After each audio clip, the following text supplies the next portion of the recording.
5th of September, Rabbi Moore, Parsha Hashavua with Rashi Shoftim.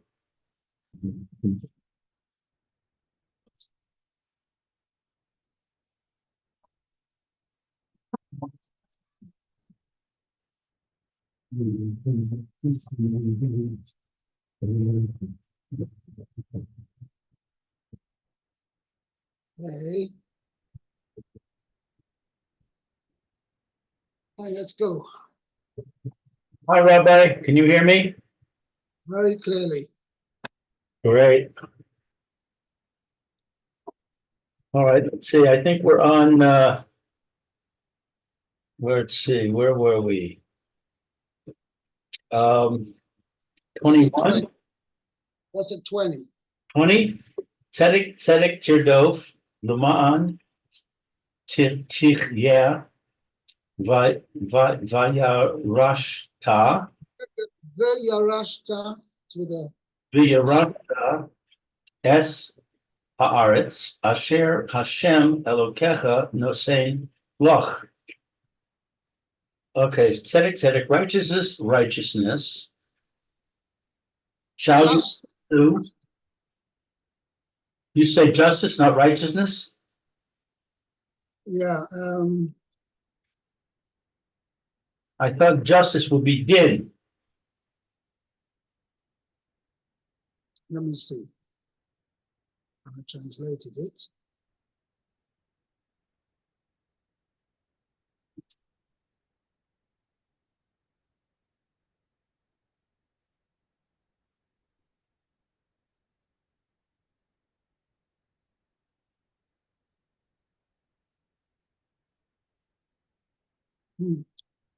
We shall strive after supreme justice.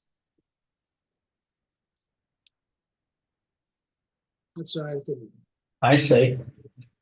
Okay. Tzedek is justice. Yeah. How did you want to translate it? Righteousness. Righteousness. Yeah.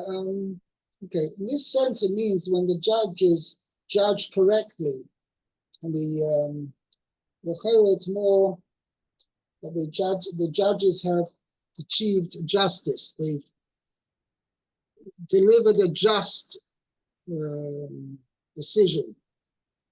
Okay. Both ways are true. Okay. In order that it should be that you will possess the land. Mount Tichya, in order that you should live. In order that it should be the Rashta, that you will possess. Etz Haaretz, the land that Hashem, your God, gives to you. Is given to you, yeah. The Rashi says, Tzedek Tirdof, Halech Achar, Beis Din Yafeh. Go after a high quality court. Right. So again, this is what Rashi's pointing out over here. This is part of the this is an obligation on the shall we say the municipal authorities, that they make sure to appoint a good bezdin, a bezdin that is going to judge in a just manner. Oh, I have an interesting footnote that it says differently. It says the footnote is on the word in Rashi, Beis Din Yafeh. Actually, it's going on the litigants. I have a note which says it's going on the litigants. Exactly. It doesn't say you shall judge because it's addressing the litigants rather than the judges. Right. I quoted the B'Shem the Mizrahi. But as somebody else says as well, what I mentioned before,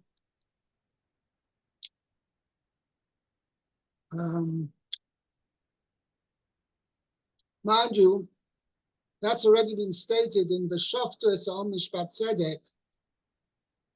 That's the obligation on the how do you say, the appointment committee of the Dayanim. That's the Shoftim appoint expert righteous judges to judge righteously. Right. Yeah. Okay, Leman Tichya V'Yarashta Kidai Hu Minui Hadayanim I'm saying Hake Sherim. The merit of appointing decent judges is worthy lahachayos es Yisrael, to keep Israel alive, hoshivan al ad masan, and to settle them upon their land.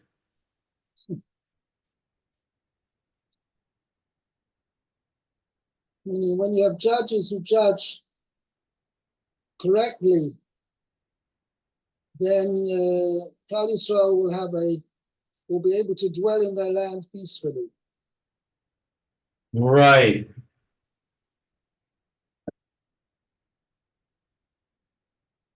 Mm-hmm.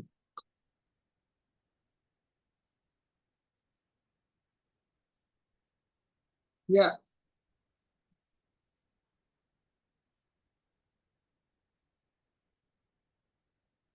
I don't want to get involved in anything, but we have a rule.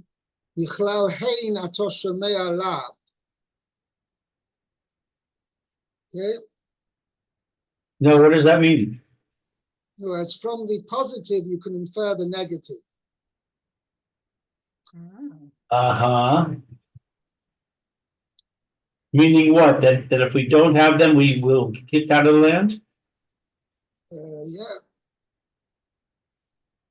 If we do not, the judges do not judge properly, in Chas v'Sholem, we will lose our right to the land. Okay. Well, wait a second, is it that the judges judge properly, or is it that the people seek the proper court? Exactly, either way, but I mean, it means. I'm understanding you to say that if the people are trying to wheel and deal with justice to figure out how they can cheat justice, so to speak, that how they can win the case even though their cause is wrong, then that will result in us being kicked out of the land. We see, but Rashi just says, minui hadayonim aksheyu, which means, chas v'sholem, if you do not have upright, just judges, then chas v'sholem, that Klal Yisrael may lose their right to the land. They will not be able to dwell in their land in peace.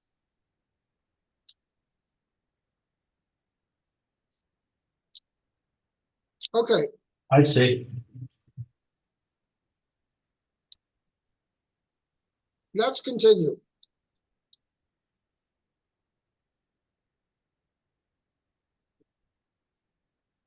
Pasuk Chafara, Pasuk 21. Okay. No. Want me to read, Rabbi? Turn. Okay. Okay. So, are you in with us? 21. 21. Lo tita lecha ashera kol eit etel mizbeach Hashem Elokecha asher ta'aseh lecha. Mizbach Hashem Elokecha asher ta'aseh lo. Okay, so don't plant for yourself a shayra. A shayra is a tree, isn't it? Some sort of a tree. A tree which is used for avodah zarah. Okay, tree used for avodah zara. Eitzel, near the mizbeach of Hashem, And your it's God. interesting. Okay. Really, basically, Chazal explain it as follows: as possible. You mustn't plant for yourself an Asherah tree, as Rashi is going to point out, even if you haven't used it, haven't worshipped it as an avodah zarah, but to actually plant it for the purpose of avodah zarah, that's also. And then there's another prohibition: kol eitz. Eitzel, you mustn't plant for yourself any tree next to the altar of Hashem your God, which you will make for yourself. Oh, any tree. Wow. Well, we'll see. Let's see. We'll see in the Rashi over here. Okay, loti telecha shera. So you shouldn't plant this tree for idol worship. Okay, chayvo aleha. It makes him liable.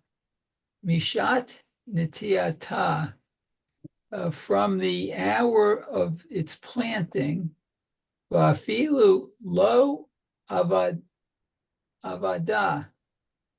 and even if he doesn't worship it, over below ta'aseh.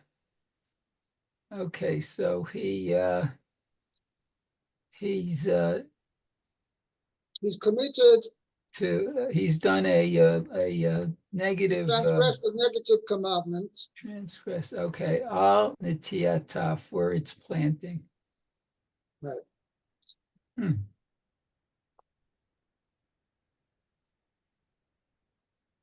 Okay, that's the prohibition number one mentioned Okay. here.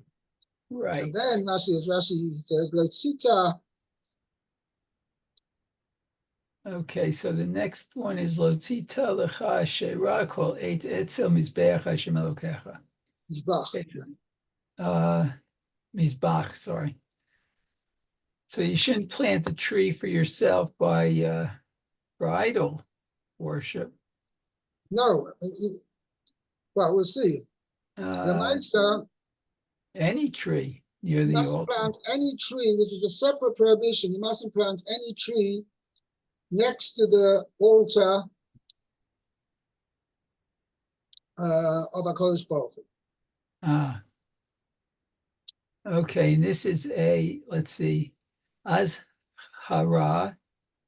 So it's a warning, I guess. Yeah. Okay, Lenota Elon for Elon. One who plants a tree, Ulivona, buy it. And one that builds a house. We'll have to see where does that come from. Oh, okay. Oh, it says Bahar Habayit on the Temple Mount. Right. Because that's next to the altar of Hashem your God. Right. Okay. So that's okay. Very good. I think that's that. I have a note over here. Okay.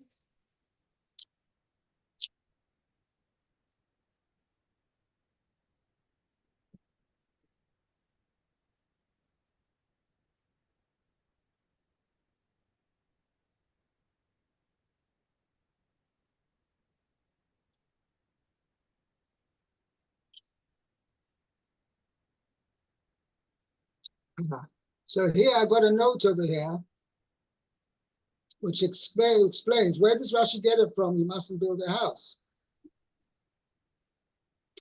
So Rashi, I'm quoting here the Gur Aryeh, who explains what's the idea? Why shouldn't one not plant a tree next to the altar?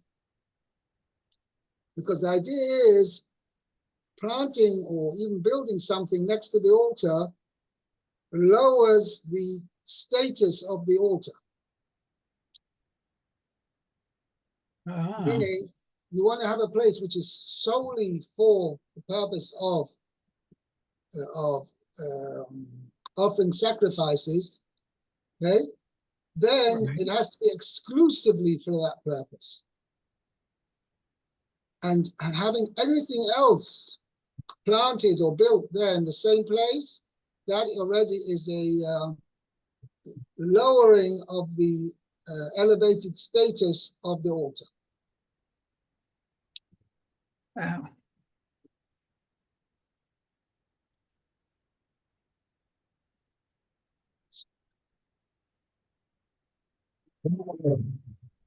Okay?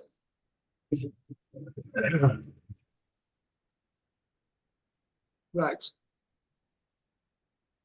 Okay, Pasuk Chav Beis, Lou. Tough base. Below Sakim Lecha Matseva Asher Sanei Hashem Elokecha. And you shall not erect Right. for yourself a monument that Hashem your God hates. Right. Now, by the way, you translate it as a monument. Rashi is going to qualify over here that Matseva refers specifically to a one stone altar block. A one altar block. Meaning one stone altar. An altar that's made out of one solid stone. That's the prohibition over here. Well, let's see. We'll see in the Rashi. Lo sakim lecha matseva.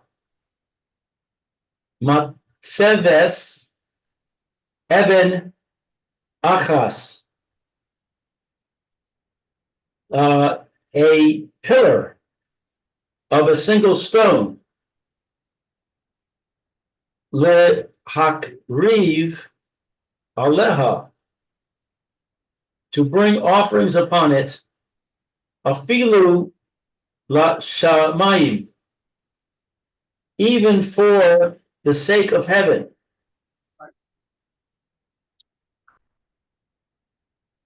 Didn't Yaakov Avinu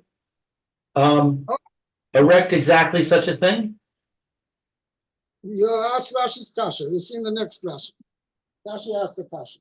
Asher Sanei, that Hashem hates. Mizbach Avanim, an altar of stones. Meaning more than one stone. Or Mizbach Adama. Mizbach Adama, an altar of earth. Tziva La'asos, he commanded to make. Ve'es zu saneh, but this he hates. Ki chuk haisa lakenanim, because it was a law for the Canaanites. In this sense, it means it was a religious rite. It became a religious rite among the Canaanites. It's very odd to me that it uses the word chok. Chok, yeah, because chok is a term used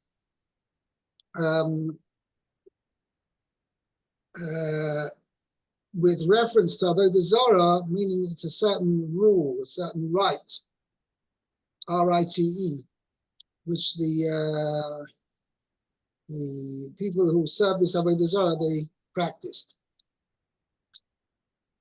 But we learn in another context that a chok is something specifically that applies to Israel. Yeah, as far as the type of mitzvahs, correct. But that actually, more correctly, is not a chok, but a chukah.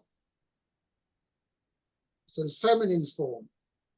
Close to Torah, the absolute noun is chukah, not chok. I see. Okay? Va'af al pi shehaisa ahuva lo. And even though it had been beloved by him, bimei ha'avos, in the days of the patriarchs, achshav sanea, now he hates it. Me'achar she'asauha elu. Since afterwards they made these, the Canaanites, chok la'avodah zara. It became a religious rite of idolatry.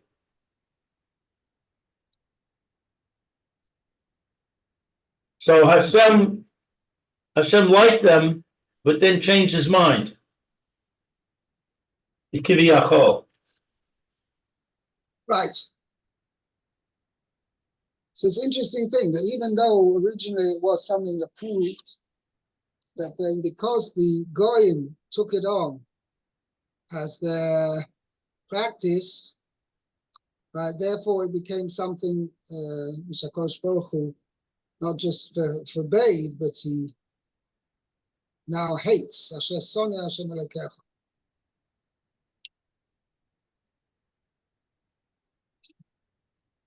Yeah, the question is, what's going to be, maybe this is just an example. Let's say nowadays,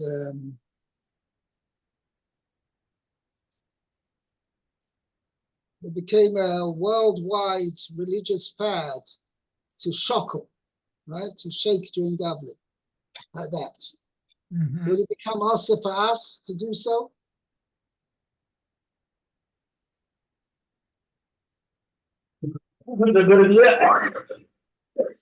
Excuse me. That's a good Well, example. we started it near Hashem Nishmat Adam, I think. Yeah. So if they copy, you're saying if they copy us, should we But that's start? we have the same thing over here. Oh, Originally, what happened, I think, you can correct me if I'm wrong. Before Christianity, I was told this from someplace, I forget where, we used to put our hands together like yes, this, that's true, right. but once the Christians did it, we stopped doing it. Right. So that's a good example. Uh-huh. Um, Oh, yeah. Okay.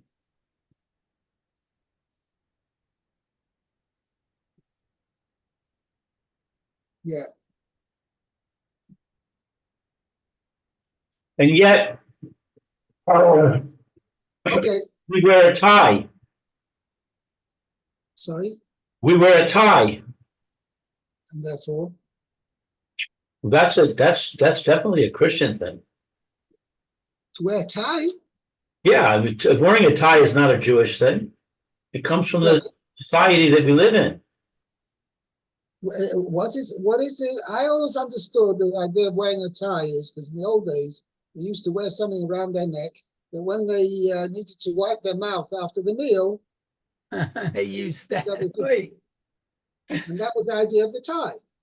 I don't know about that, but let's say, at my point is that it's something that the Goyim do, that we copy. We're copying them. We Yeah, don't. but first of all, it has to be if the Goyim are doing it. I mean, you're not allowed to. Are you allowed to wear Levi's jeans? Oh, it's a Gosh's stuff. No. Well, Levi Strauss was Jewish. Aren't there? People who don't in fact wear Levi's jeans because they don't feel it's proper.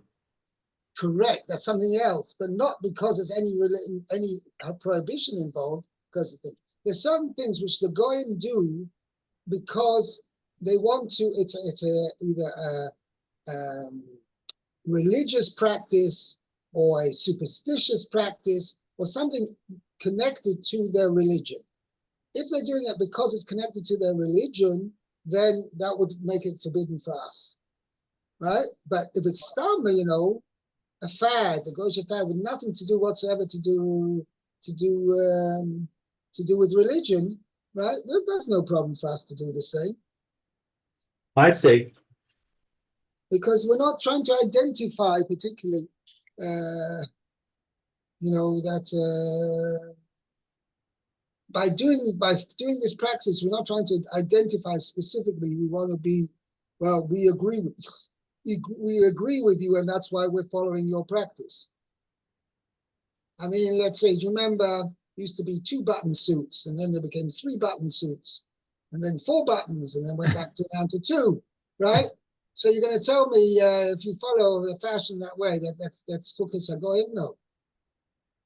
Uh-huh. Okay, let's go on to chapter Yud Zayin. Okay. It says, Lo tizbach la Hashem Elokecha shur v'aseh asher yihyeh bo mum kol davar ra ki to avat Hashem Elokecha hi. Who? Oh, who? You're right, you should say he. It's going back on Toavah, no? Davar. Kol Davar Ra. Oh, okay. Well, that's, okay. Okay? Okay, so you shouldn't slaughter for Hashem an ox or a sheep, I guess, that has a blemish. Yeah, by the way, Ser is a term, there's no single term in English which is equivalent to the word Ser. Ser means it can mean a young sheep or a young goat. Oh, either or. Right.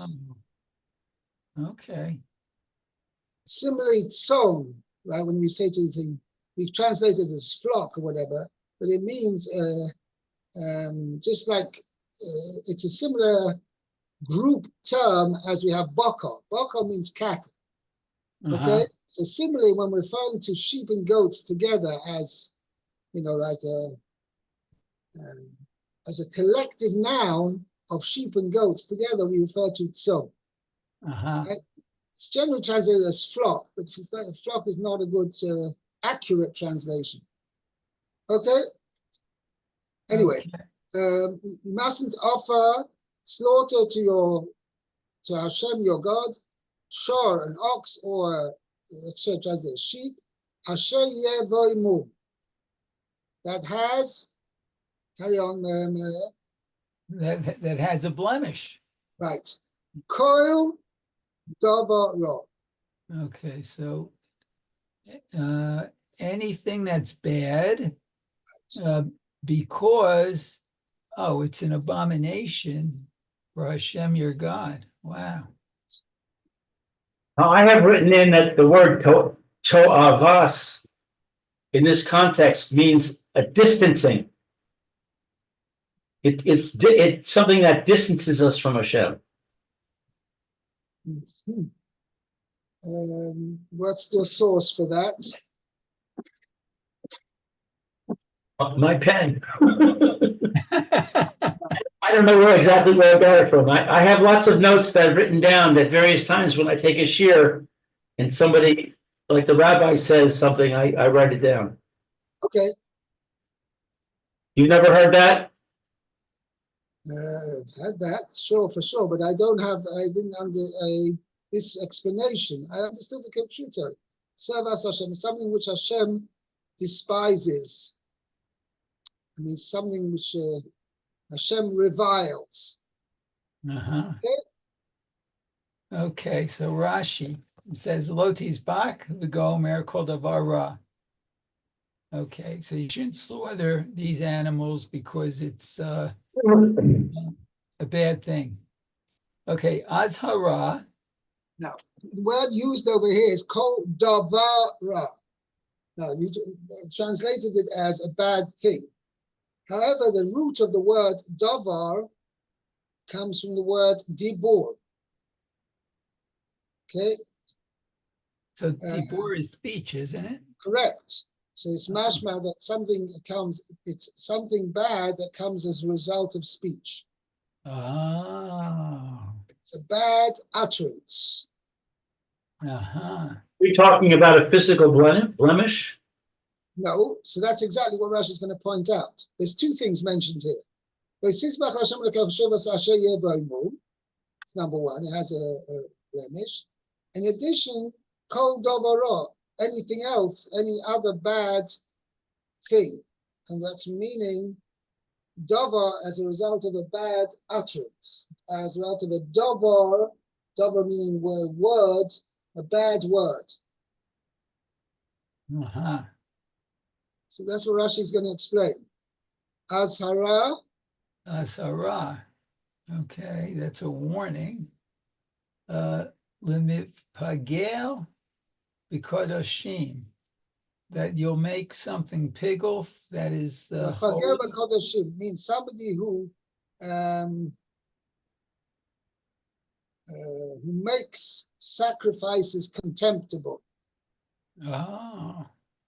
We'll see. Alidei dibur ra, through That's where you get bad that. utterance. Through bad speech, right? Yeah, okay. So we're going to explain. We'll have to leave it for tomorrow, but I'll explain it. Oh, I haven't got tomorrow, unfortunately. But basically, what it means is that a person can ruin a sacrifice, something which is animal which is intended to be sacrificed to Hakadosh Baruch Hu, if he does it for the wrong purpose, i.e., he does it for the intention to eat it beyond the time or beyond the place, or not in the right place, not at the right time, and not in the right place. All right. Then he's not only messed up the carbon he's now made the carbon disqualified, but he's also over here, the Pasuk telling you to do such a thing in itself is a prohibition. Or to not necessarily, Rashi's mashma, that you use a davar to disqualify a carbon is in itself a prohibition. Even though I would have understood from the pasuk that it's not the actual speech, the utterance, which is the prohibition, but to subsequently take such an animal, take such a sacrifice, which an animal which is ready to be sacrificed, and then the person who has intention. Okay, the truth is as follows. Lamais, it's only considered pigul if he does an action, i.e., he shechts it, right? He shechts the animal, and he does that with the wrong intention. Meaning, if this person says, he comes over to the animal and says, I want to eat you on the third day after it's been shechted, and he doesn't do anything, then his word doesn't mean anything. But if he now shechts the animal and he declares when he shechts the animal, I am shechting this animal with the intention that it should be eaten on the third day, so therefore he has thereby disqualified the carbon. He's disqualified this animal as a carbon, and the pasuk telling you over here, not only is the animal disqualified, but he has now committed an offense by doing so. Wow. Okay. The pasuk is also explained in other ways in Meseches Zvachim. Okay. Thank you, Rabbi. Have a good Shabbos. You too. Okay. Bye. Have a good Good Shabbos. Shabbos, good Shabbos. Thank you. Culture.